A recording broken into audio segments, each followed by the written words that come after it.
but this is an appropriate setting in which to use it, and we're so grateful to be honoring this year's International Women of Courage awardees. This has been going on since 2007, when one of my predecessors, Secretary Condoleezza Rice, instituted this award, and since then, recognized over 200 women for their work promoting peace and prosperity and human rights in communities and in countries across the world.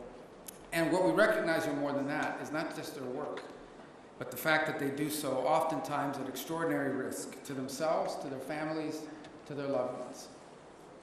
Not just important work, but work that took courage. And that's why we recognize 8 women with the International Women of Courage Award here today. I'd briefly like to honor a leader. You saw her a moment ago, Katrina Fotova. Did I say that right? Katrina, we call her Kat. There. And she's done a great job. Without you and your team putting this together, it would not have been possible. Thank you.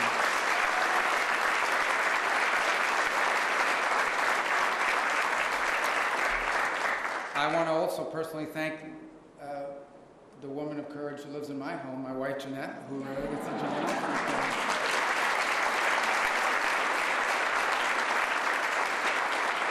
And I say that relatively speaking because, courage is, there are challenges with 3 kids under 22 years of age or 23, as you know, especially a 17-year-old that's still in high school, and they have the world figured out. Anyway, thank you, because without her, I would not be able to do this. So we thank you very much and for being here today.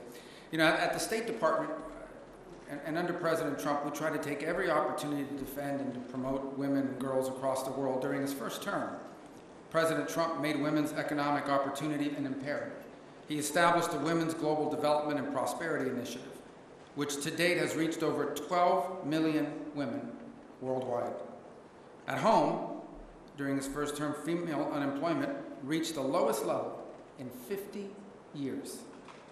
President Trump also signed the Women, Peace, and Security Act, a bill that I was very proud to have been a co-sponsor of when I was in the Senate. And it was the first comprehensive law passed in any country in the world, first law passed by any country anywhere in the world, focused on protecting women and promoting their participation in society. President Trump is also working now to fulfill his promise to end a brutal war that's going on in Europe as well as in the Middle East. Wars that aren't just costing the lives of soldiers and civilians, but where women in these wars, in these conflicts, as you will hear somewhat today, are kidnapped, and they're assaulted, they're displaced, they're killed, their families are in danger. And one of our honorees today knows that too well, because on 7th October of 2023, Amit Susana was abducted from her home by Hamas. And upon her release, she shared details of the sexual violence she endured as a hostage, which allowed medical professionals to document the atrocities that she suffered. And this was at a time when people were denying that these atrocities were being committed, and even blaming Israel for Hamas's brutality. Her bravery, her advocacy brings much needed attention to the scourge of sexual violence and conflicts all over the world. Even as I speak to you now, there is sexual violence going on somewhere in the world in these various conflicts. It is a scourge. There is so much more to be said about the accomplishments and the courage and the leadership of each of these great women. And let me reaffirm the importance of protecting women and girls and promoting their well-being are American goals. But they also happen to be a strong goal of our president, President Donald Trump. So to our honorees, congratulations and thank you for your work to create a safer and more secure and just world.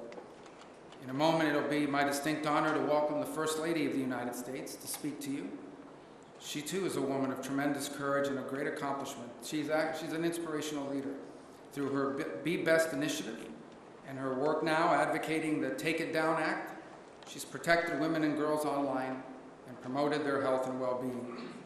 So Madam First Lady, thank you so much for being with us today. I look forward to continuing to work with you to promote the well-being and prosperity of Americans.